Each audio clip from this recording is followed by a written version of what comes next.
We tried to pull it all together and respond to his accusations. Then the next morning, we all got banned.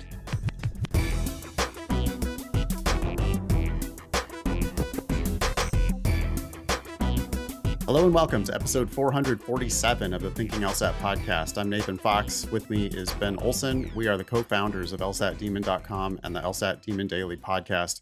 You can be LSAT famous by sharing news or asking questions with us on our website, thinkinglsat.com. We're going to get to a lot of your questions on today's episode. First, I wanted to talk about a free class that I'm doing. We've been doing these about once a month. They're wildly popular. The next one is my class, April 18th, 6 p.m. Pacific, 9 p.m. Eastern. It's going to be a standard version of what I do 2 weeknights a week, which is a little bit of LR, a little bit of reading comp. We wrap it up with a game. And all you got to do is go to lsatdemon.com/free. I'll have a whole bunch of help with me in the room, a bunch of professional tutors who will be there as TAs. You can ask all of your questions about absolutely anything during that free class, and the TAs will sort you out. You'll also see an example of some of our classes, one of our classes, mine, that happens, 2 weeknights per week in LSAT Demon. Hope to see you there. We have an update here, Ben, on the June 2024 LSAT registration deadline. Why don't you read it? It says, thanks to listener Ryan, who shared an email he got from LSAC, see the screenshot below, which says, the June LSAT administration's full refund deadline has been extended to May 2nd, 2024, one day after the April score release. If you are also registered for the June LSAT, you will be able to withdraw and receive a full refund after receiving your April score. Okay. Yeah, I mean, it seems like they could have just changed the registration deadline to May 2 instead of making people register in it. So you have to register and pay for the June test. Then if you're happy with your April score, you can withdraw and get a refund. Anyway, seems unnecessarily complicated. Yeah. Better than nothing. So for those of you who are worried that the April and June test are so close together and you're worried about wasting money, if you crush it in April, that's a non-issue as long as you pay attention when the scores come out and then immediately withdraw by May 2nd from that June test. Ben, we've got a little bit of update on the whole Reddit kerfuffle. This probably, hopefully, will be the last that we'll say about this for a while. Why don't you provide the update of what's happened since last time we talked about this? Certainly. So 2 weeks ago, we mentioned that we were being shadow banned on our LSAT subreddit. That basically means anyone who comments about the demon or posts about it, their post can be deleted without them knowing it. We made that announcement. We put a post on that subreddit. And a couple days later, Graeme responded with a post that basically accused us of sock puppeting. I'm just learning these terms. Basically having our employees go on and make positive posts about the demon without acknowledging their affiliation. And we looked at his post and tried to go into the examples. He only provided 2 or 3 examples, but I tried to go into them and figure out exactly what was happening. And then we sat down and wrote a response. You looked at it, the whole team looked at it and said, okay, what about this? And we tried to pull it all together and respond to his accusations. And I put that in a comment. And then the next morning, we all got banned. So that means my account was banned. I can't go on to the LSAT subreddit and make a post. I can't make a comment. Chris can't do that. Reggie can't do that. I don't know who else was banned, but we were the ones who were most recently involved. And now we can't talk there. And one of the complaints that I had made in my comment was, hey, look, Graeme Blake is the moderator. I said, hey, you moderate this forum by yourself. So no matter how hard you try to get rid of your bias, it would be helpful to just have another opinion from someone else who isn't affiliated with your company, right? Because he owns an LSAT company. He used to work for 7 Sage. And so I just invited him to invite other mods onto the moderation team. And again, we got banned. No response there, right? The other problem is that there are lots of resources out there, not only ours, but Blueprint, Test Masters, LSAT Lab. None of these resources, as much as we might disagree with their approach to the test, they are not listed as a resource on his subreddit, right? But his resource is listed at the very top, right below LSACs. Ben, you said that he's the only moderator of our LSAT, but there's 4 moderators of our LSAT.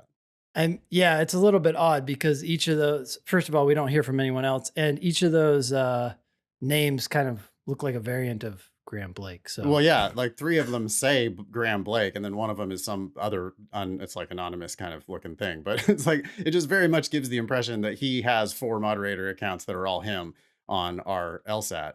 He also is the moderator of our LSAT prep.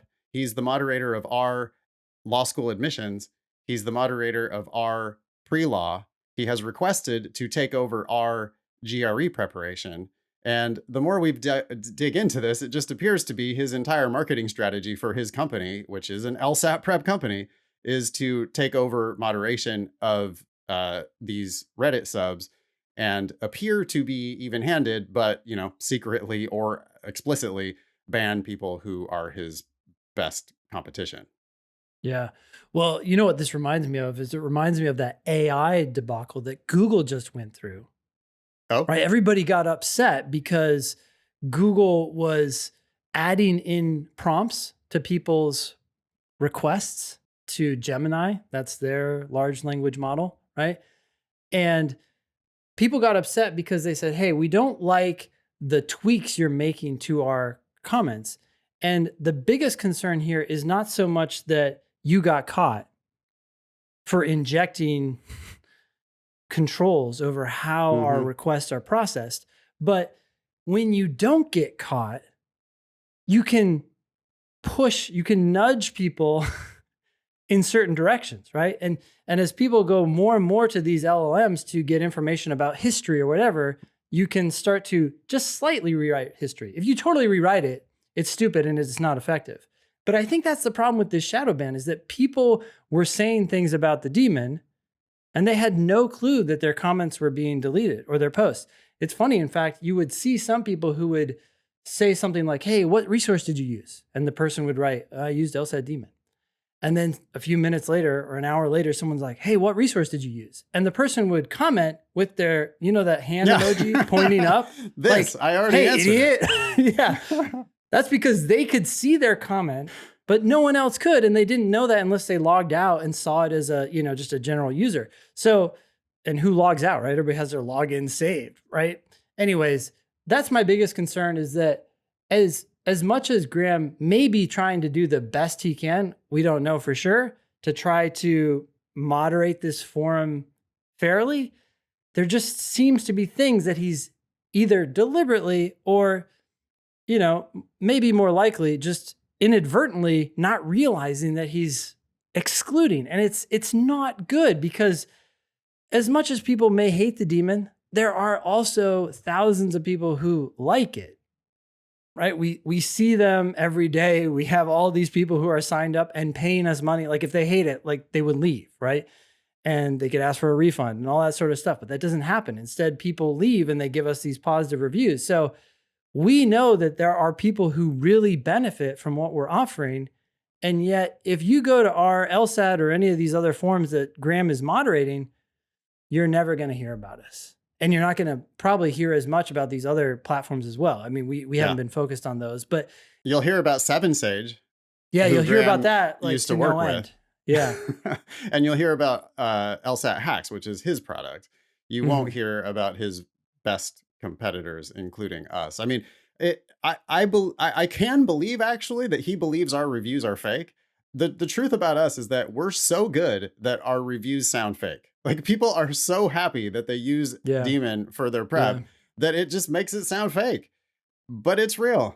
I mean, and so we would encourage you to come check us out just give it a shot and hopefully you'll be happy. We're going to continue, right? This whole bullshit of us getting totally unfairly banned on our LSAT is not going to stop us. There are other forums out there. We will continue with the podcast. We will continue with our social media. We will continue with our Discord, all of our classes. We have hundreds and thousands now of students. We just recently got to over 50,000 free accounts on LSAT Demon.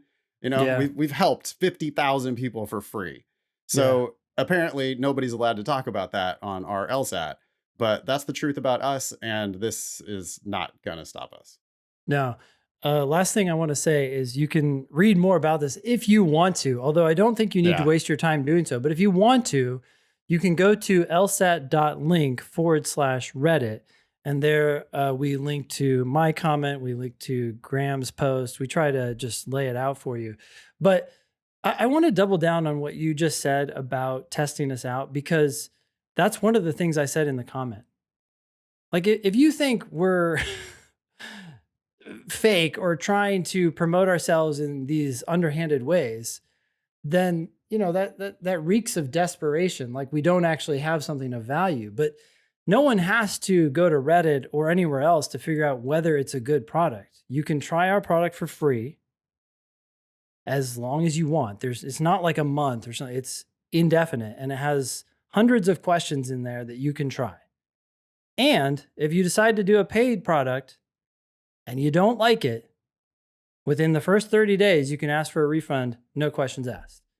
So people are doing it and they're staying with us. So there must be something there that they find valuable. But anyways, enough on that. Enough on that.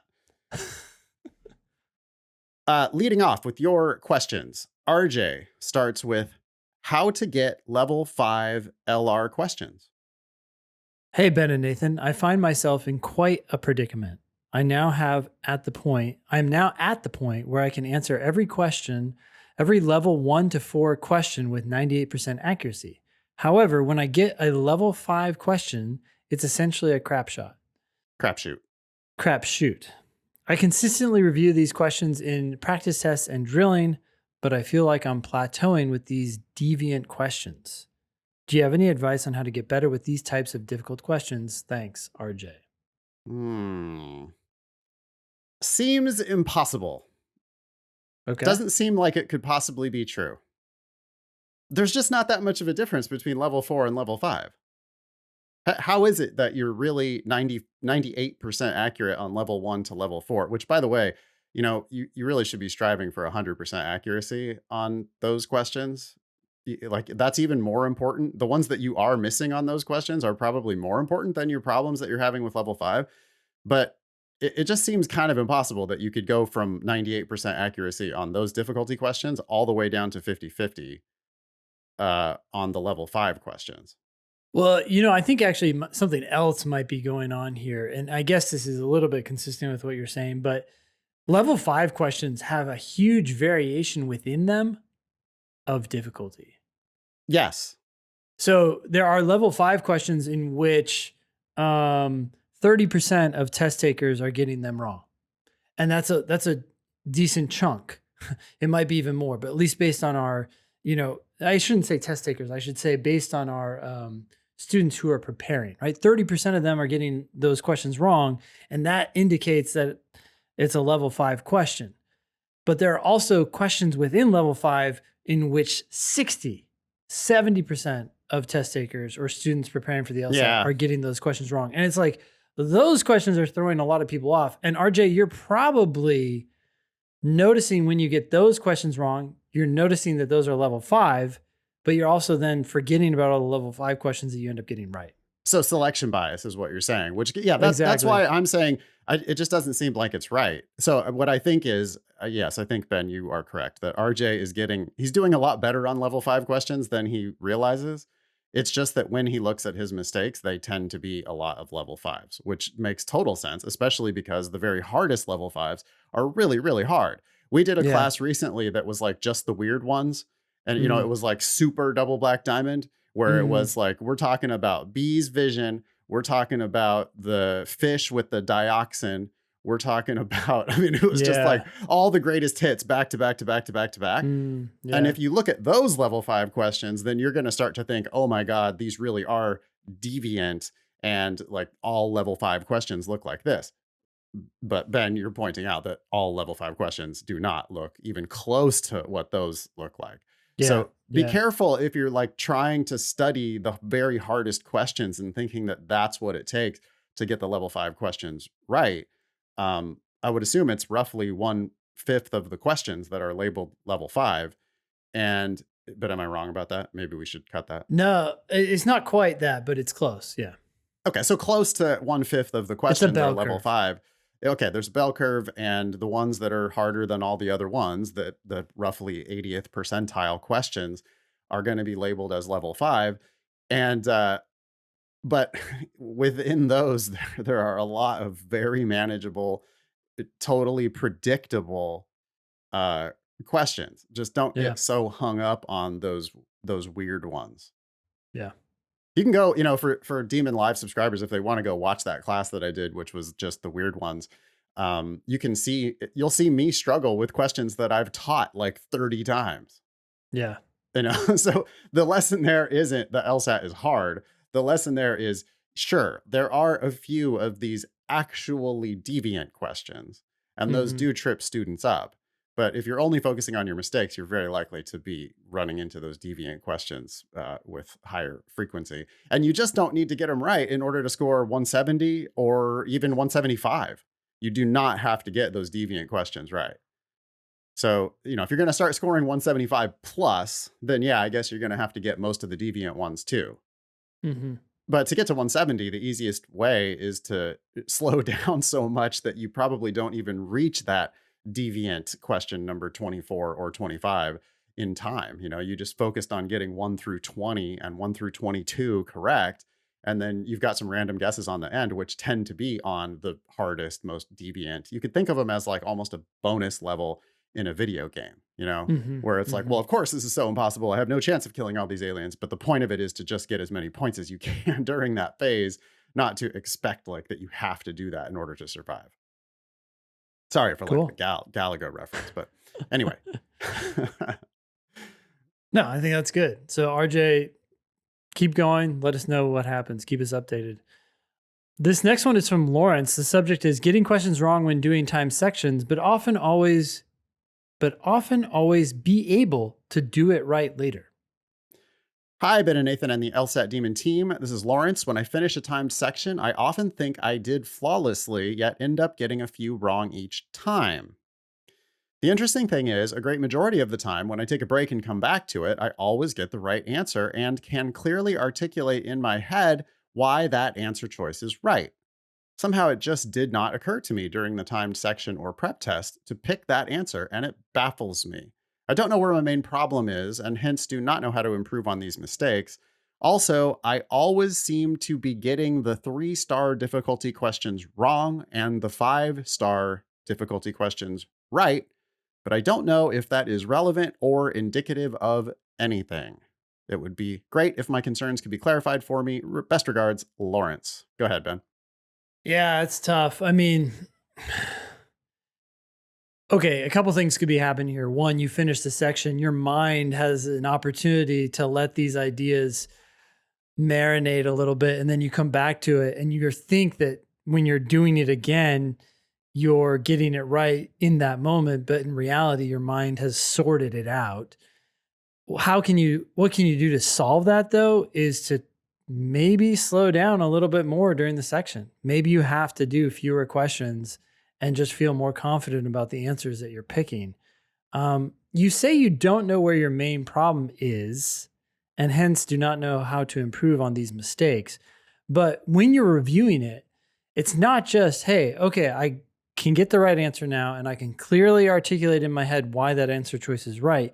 You also have to stop and think about, okay, what was I thinking just 20 minutes ago or 5 minutes ago when I did this question? How did I think about it? And what likely led me to think in that way? Well said. I think that Lawrence when he says I'm getting 3-star difficulty questions wrong and 5-star difficulty questions right, that to me clearly indicates that you got to slow down. You're not Mhm. understanding, Lawrence, where the vast majority of your points are going to come from on the test. And it's not from level 5 questions. It's from level 1 and 2 and 3 and 4. And the least important type of question, as we were saying above to RJ, the least important type of question is those level 5 questions.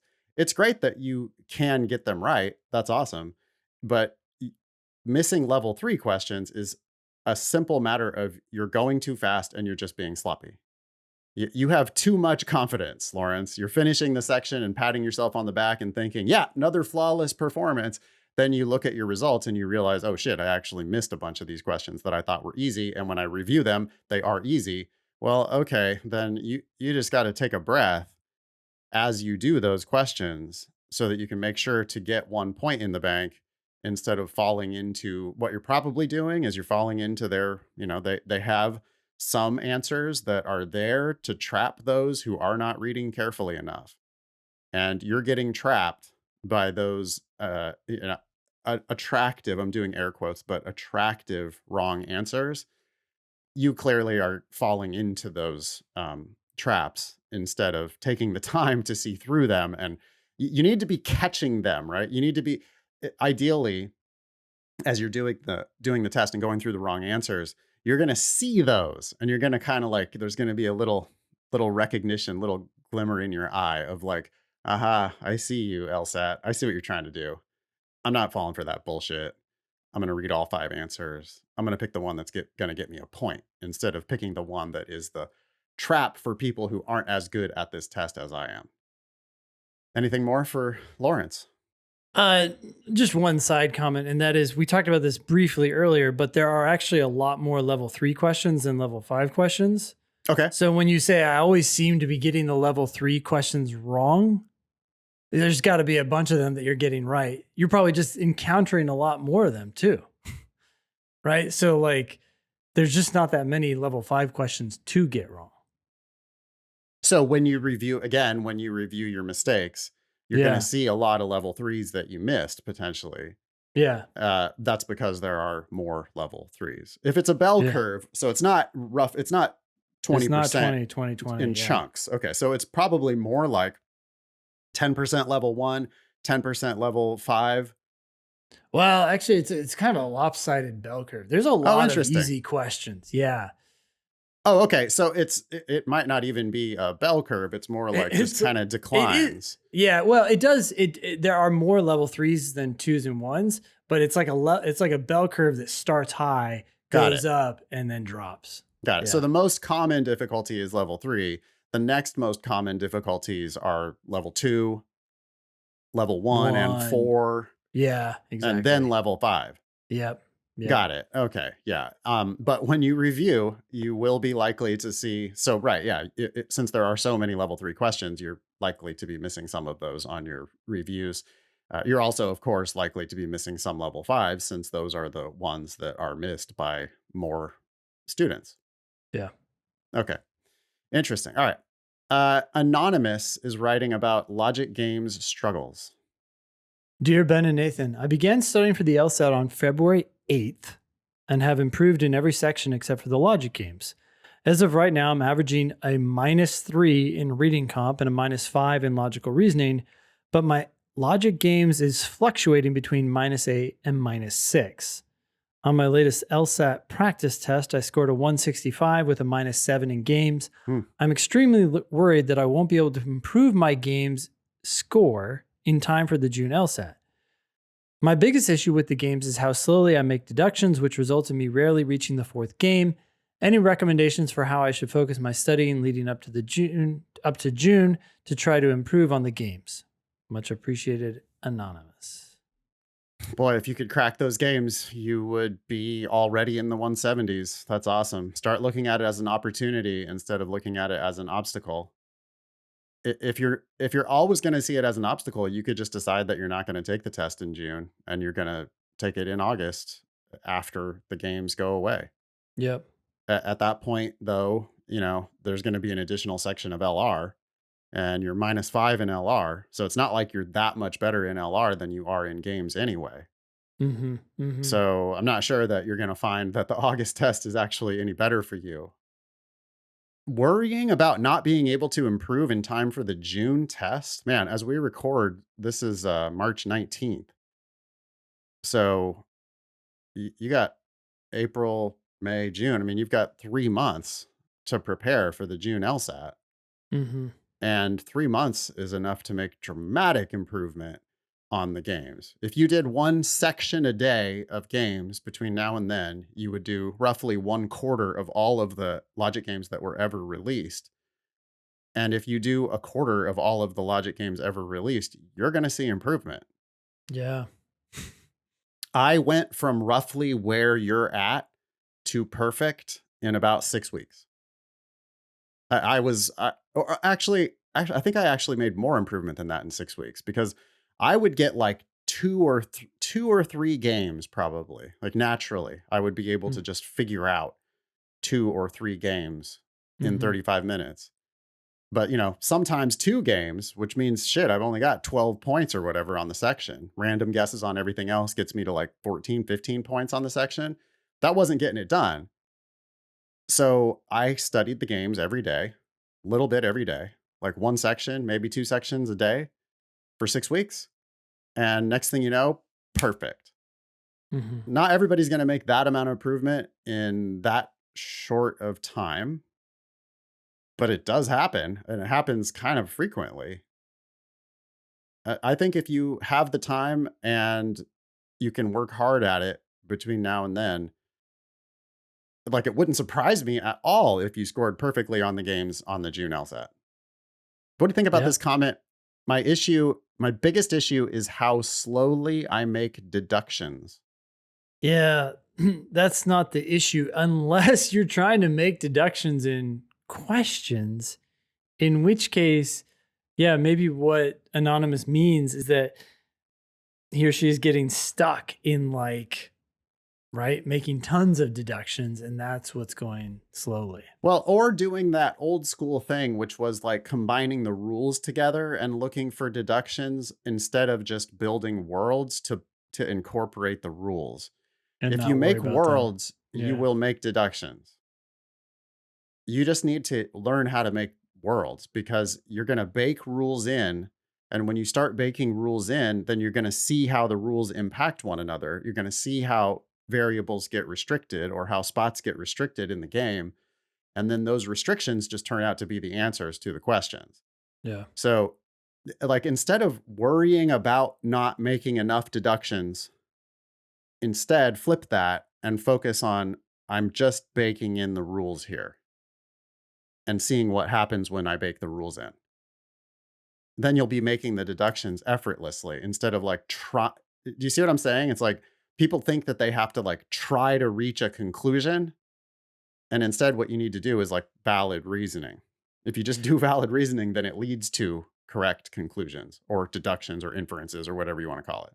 Yeah, you're basically taking that process of, okay, I'm going to combine this together with that, and that to try to reach some deduction. Instead, it's like, let's just break it up into worlds and take baby steps. And those are so Exactly. much easier. Yeah. Exactly. And by the time you make a second baby step, you've already made a deduction. Yeah. You're realizing things without even knowing it. You don't have to be that conscious of it. Like, oh, I see now that X can't go third. No, it's just that your worlds turned out such that X can't go third. Mm-hmm. And then that turns out to be one of the answers to one of the questions. Yeah. You're predicting the answers to questions that you haven't even seen yet when you learn how to bake the rules in. You're solving the system. If you solve the system, then they can ask you whatever they want to ask you about it. You've already made a big list of deductions. So I think maybe that's what's happening here, is like Anonymous is searching for deductions. Like I have it so focused on, I have to have deductions. Mm-hmm. Yeah. Or you can just bake your rules in to templates or worlds. And then once you have those, then you just go answer the questions. Cool. This next one is from Lauren. The subject is, should I reapply? Follow-up. That's a follow-up. Okay. Lauren wrote to us weeks ago. She was disappointed by her lack of offers from T14 schools, but Wash U offered her a full ride scholarship plus stipend. We advised Lauren not to settle and to try again next year. Sounds like us. We probably wouldn't have been super mad if she would have taken the stipend to Wash U. Yeah. But because, getting paid to go to law school, hard to lose. Yeah. Lauren says, it was an honor to make it on the podcast. You guys had a lot of questions, so here's more info if y'all are interested. My stats are 177 4.0. I applied to 15 schools and had my personal statement reviewed by 2 pros, including our own, Leslie. I was waitlisted everywhere I applied except NYU, who never got back to me. I'll be visiting Wash U's admitted students weekend, and unless I fall in love with the school, we'll be following y'all's advice and reapplying next cycle with some work experience. I'm from a lower middle class family, so my family is aghast that I'm leaning toward turning down the full ride plus stipend and reapplying. Thank y'all for confirming my belief that reapplying is a reasonable option. I also have a question. Should waitlisted applicants write letters of continued interest to the T14? I feel like you guys might say no because the odds of getting a full ride off the waitlist at a T14 are probably close to 0%. Would it be better to just concentrate my energy on reapplying? Does that feel like it's coming? Did she apply late? Yeah, I'm trying to figure out why she got so many waitlisted responses. Because with a 177 and a 4.0, that should not be the case. Yeah, I wouldn't think so either. I mean, I think that she's probably still an undergrad or right out of undergrad. She's saying no work experience, and that could certainly have hurt her candidacy, especially these days with law schools saying that they care more about work experience. US News did change their rankings to incorporate information about employment stats. Yeah. And so I can see schools being like, high stats, but never did anything. Like has never held a job. Is she going to actually be successful as a lawyer? I don't know. But my biggest concern is that she applied late in the cycle. That's got to be it, because I still don't think that a 177 and a 4.0 would lead to so many waitlisted, responses. No. So, but I guess to get to that specific question about writing these letters, you seem to have the wherewithal to resist bad offers or even great offers that are not as good as they could be. So I don't have a problem with you writing those letters. I do have a feeling that you're probably not going to get full rides, but you never know. 177, 4.0. Yeah, it just seems that those should have been written a long time ago. Yeah. I think many schools, because of yield protection, right? I mean, this is, how about this? One theory is Lauren's getting yield protected. It's possible. They look at those numbers and they say, you ain't coming here. So at least for some of those schools, obviously for some others, they're going to say we're the best. So she's from a lower middle class family. I wonder if it's possible that if she's a URM, then she's like even an extra great candidate. And I could see a school like UCLA or some other school that's just like barely in the top 14 looking at Lauren's application potentially and going, well, tell you what, let's waitlist her and see how interested she is in really coming here.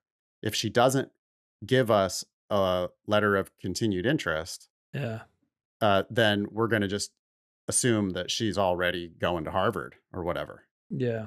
And then especially if we think about like Harvard, Stanford, Yale being coin flips, even for the best students. Yeah. If she got tails on those Harvard, Stanford, Yale coin flips, and the other schools in the T14 were basically waitlisting her because of yield protection, then the letters of continued interest could be really super relevant here. But if she's asking us this question now in mid-March, it's like, wow, that's kind of late in the cycle. When did you apply? And if you would have applied sooner, then maybe you would have been getting those waitlist letters earlier, or you would have just been getting admitted earlier in the cycle instead of getting waitlisted later in the cycle. Yeah. Lauren, you really can't go wrong here. If you decide to take the full ride plus stipend to Wash U, I mean, worst that happens is you have to move to St. Louis. If you decide to reapply next cycle, you're you're rolling the dice, but you're such a good bet that it's worth rolling the dice on you. Yeah. And if I was your dad, I would definitely say, nah, let's shoot again, because you've got Harvard numbers, you've got Stanford numbers, you've got Yale numbers, Yeah. and you totally do. So get some work experience, show back up again next year, looking better. As far as filing those letters now, Ben, I guess if she just got waitlisted, she could file those letters and see what happens. Yeah. Just out of curiosity. But also, of course, be totally ready to say no because they're unlikely to be great. Or maybe they're amazing because they're like, oh, you're actually interested in us?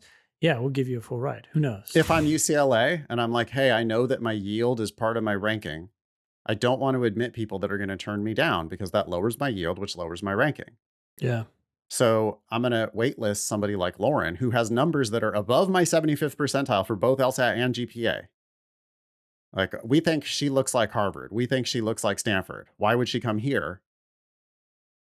Let's waitlist her and see what happens. Then you write the letter of continued interest, and they absolutely might come back with, okay, if we're going to admit her, we have to admit her big, because again, we don't want her to deny us. Yeah. How many Yeah. people deny UCLA, Ben? This is public information. I'm going to go to LSAT. I want you to guess. I'm going to go to lsatdemon.com/scholarships because that's a quick way to get to the 509 report. I have no clue. I'm just going to say 50%. 50%. Yeah. So let's see. So they accepted only 16.8% of the people who applied, but they had 6,457 completed applications, 6,500. Okay. They offered admission to 1,085, 1,100 of those, 17%. Okay. But then they only had 301 enrollees from the applicant pool. So 301 divided by 1085 is lower. It's less than 30%. Yeah. So the reject rate that UCLA faces, right? Their yield is only like 25%. Yeah. That means that of the people that they admit, only like 25% say, okay, fine, I'll take your offer. Yeah. They have to hate that. That's got to suck for them. Yeah. So then again, when someone like Lauren applies she's 6 points above their 75th percentile LSAT, and she's above their 75th percentile UGPA. She's got a 4.0, they've got a 3.98, which is damn good, but she's better than that. So she's way above their medians. She's even above their 75th percentile. She's way above their 75th percentile on LSAT. And they know that they get rejected 3 times for every one time that someone actually says, okay, yeah, I meant it. Yeah. Well, then that waitlisting strategy could be smart of them from yield protection. So I guess my hypothesis would be that what happened here was some combination of doesn't have work experience, which you can remedy by working for a year, reapplying next cycle. You're going to show these schools that you're really serious if you show up with early applications next cycle. 2, she could have lost a bunch of coin flips at the top schools. Because it really is random. In a lot of those cases, it really is random. They have limited spots. How do you decide between a 177 4.0 and a 177 4.0? Like how? Right. When you're getting 10,000 applications, when you're Yale actual law school, right? So lack of work experience could have hurt her. Yep. Losing some coin flips at the very top. Yep. Little bit of yield protection. Could be just a tough cycle, which I think we know it is. I think we know that there were tons of applications this cycle. Lots of bad things here. Oh, late applications. Yeah. Because I'm pretty sure she applied later in the cycle than we would have liked. Those 5 things lead to a whole bunch of wait lists in the top 14. Yeah, but your numbers are so great that I would definitely tell your folks that we should let's run it back and see what happens, because you're really unlikely to have a similarly bad next cycle. Yep. Awesome. That was fun. Thanks for the update on that, Lauren. Appreciate it. Next one is from Morgan. The subject is Transfer GPA explanation on application? Question mark. Hi, Ben and Nathan. I will be applying to law schools in the fall. I was wondering if I should put an explanation of my transfer GPA from my community college on my application. Okay. My transfer GPA was a 3.7. This is considered low to the school I would likely apply to. And so far in my second semester at my university, I have only gotten one B. It was my first semester at this university. All the other classes last semester and this semester were and will be A's. Here's the thing. When I was at my community college, I was also in high school, so I was handling a full high school course load and 12 college semester hours at the same time, as well as working a part-time job and doing extracurriculars. Should I explain my 2 course loads and extracurriculars with which contributed to a low GPA? Transfer GPA was a 3.7, but Morgan doesn't say, what's your overall UGPA? Yeah, all A's except one B. All A's except one B. So better than that. Yep. Damn, that's quite the course load. A high school student doing 12 college semester hours at the same time. It's a lot. Yeah. I think schools these days, like high schools these days, I think they're doing their students a bit of a disservice by forcing them encouraging them to take so many college credits. I Yeah. have a feeling you've got guidance counselors that are telling you, oh, well, to make your college application look better, you should start taking community college classes. Or, yeah, you've got extra periods to work with here in high school. You could start working on community college credits. And what they don't realize is that if you don't get straight A's in those community college credits, it's going to later end up biting you on your grad school applications. Yeah. Well, the other thing is they're looking at costs and they're saying, oh, look, you could take these classes here. They're dual enrollment. So actually they're free because you're a high schooler, but then they can be used as credit in college. So now you can save money when you're in college because you can take fewer classes. But yeah, there's other things to consider. I'd write a 2-sentence Yeah. 2-sentence addendum. Is that what you're going to say? Same thing? Same thing. Yeah. Talk about your 12 college semester hours at the same time as doing high school work and probably your part-time job. I wouldn't add in the extracurriculars. It just sounds like you're piling on. And get straight A's from now on. I mean, you have to run out the string with straight A's. That will make this story actually hold water. Yeah. Because every B you get undermines this significantly. Your transfer GPA is only a 3.7. 3.7 is Not pretty that bad. good. Yeah. 3.7 is A minuses across the board. Getting all A's and a B here and there is also a 3.7. So far, it doesn't seem like you've done really spectacularly better than that 3.7 to begin with. Yeah. If a skeptical reader would look at you and go, well, but you haven't done any better in college. So what are we supposed to do here? That said, if you actually have a ton of A's, just nothing but A's in your final year or however much you have left, then you can point to, unfortunately, my transfer GPA doesn't reflect the student that I really am. You'll see that I have a 4.0 for the last 3 semesters in my undergraduate Or whatever. education. Maybe it's a 3.98, right? But yeah. Whatever it is, it's some higher number. You give them the opportunity to anchor on that higher number.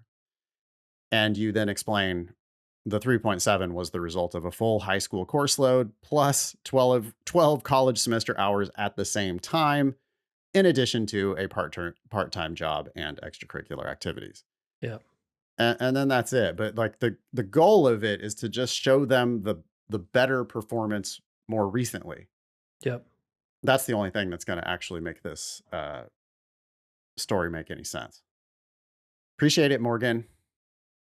Yeah. Okay. 2 more things here. We have a new product in the works, Ben. We have an admissions course that is being created by our personal statement editor, Leslie. And we have a waitlist that is open now for this admissions course. It is lsat.link /admissions. If you want to join the waitlist, there's a bunch of questions there. And one of the questions that we wanted to talk about was, what type of a thing do you really want us to create? So the options, and this question is on the waitlist. Again, you can go to lsat.link/admissions if you're interested in this course and want to sign up for it. It'll be a standalone course that is just only admissions focused. Mm. And as we develop the content, we're curious what type of interactivity you want in the class. So do you want a video course that you can buy and complete anytime at your own pace? Do you want a 6-week video course that starts on specific dates and has modules that come out once a week? Do you want a hybrid course with all that stuff plus some interaction with your cohort or with your tutors, like comes with live classes? Mm. Do you want a hybrid course that has videos plus individual one-on-one tutoring or individual one-on-one personal statement help? Or do you want an 8-week course, something a little bit longer, more robust with all of that stuff, and you're just super excited about the product and you want the most help you can get? Of course, as the product gets bigger and bigger, then the price would correspondingly have to go up. But we're just trying to figure out what people really want when they say they want an admissions course. What do you actually want? What So are that's they just one of the, envisioning? yeah, Yeah. that's one of the questions that's in this waitlist for the admissions course, which again is at lsat.link/admissions for anybody who's interested. Cool. Word of the week. Yeah, let's do it. All right. Wow. We have a audio recording? Yeah, somebody actually did it. So we have an audio recording here. Eric is going to play a short clip here from Chris. Thanks, Chris, for writing in. Hey, Ben and Nathan, this is Chris R. So first, a book recommendation. I've been reading this book named Never Split the Difference by an author by the name of Chris Voss. He was the lead negotiator for the FBI for however many years, and he worked for the FBI for a 30-some-year career. And what he posits is that everything in life is a negotiation. And it kind of reminded me of your guys' approach to college admissions, or really law school admissions. Nate, I know that you frequently talk about reading your Kindle. I think you'd really enjoy picking up this book. And there's been some really good word recommendations, or I don't want to say word recommendations, but vocabulary notes that I've taken since I've started reading it. So the first one that I found in the book was inchoate, INCHOATE. Hope you guys are well. Thanks for the podcast and the great work. Bye. Ben, have you ever read this book, Never Split the Difference? I have. More than once. What do you think of it? Oh, more than once, so I guess you like it. Yeah, I liked it.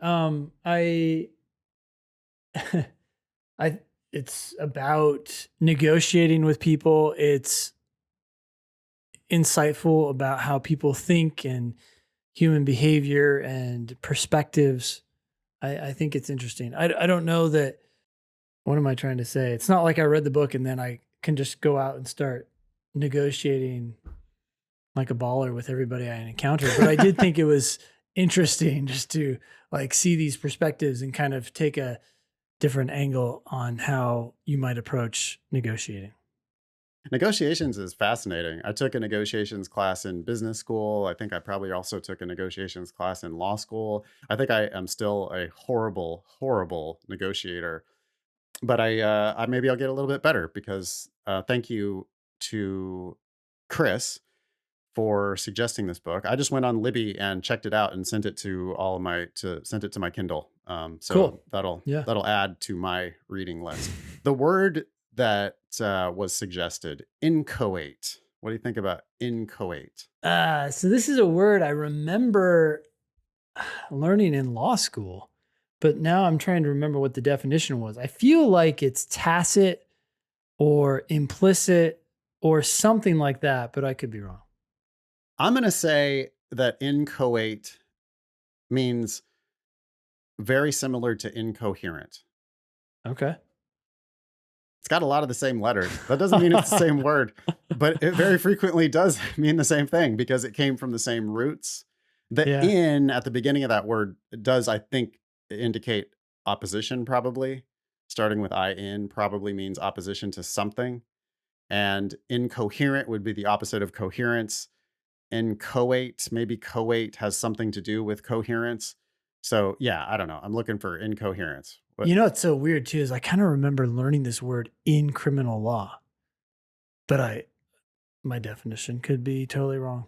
yeah, so I was let's click on wrong. So definition of inchoate, according to Merriam-Webster.com, being only partly in existence or operation. It means the same as incipient. Oh, wait, I'm remembering now. So it's like if you're planning to commit a crime, but it hasn't been fully formulated. What you're That's an gonna do. inchoate crime. Or something like Yeah. that. Like maybe your premeditation is not fully formed, maybe, or maybe the crime hasn't been Yeah. completed. I don't know. Well, like if we were gonna cash out, if the Saudi prince came to us and said like, hey, I'm gonna give you $10 million in gold bullion if you take the LSAT for me. Oh, okay. Yeah. And we were like, okay, we were like making plans to do it. Like, send me your photograph or whatever. Like, okay. you know what I mean? Like, Yeah. I start Googling like how to create fake IDs or whatever. Yeah. And then, so maybe that's an inchoate crime. Especially, it says, especially if it is an imperfectly formed or formulated. So like, Yeah. it actually, in a lot of usages, it's going to suggest that it's like, maybe there's something wrong with it potentially. Wait. But anyway. And then it says formless / incoherent. Oh, incoherent. Okay. So, hey, I got part of it right.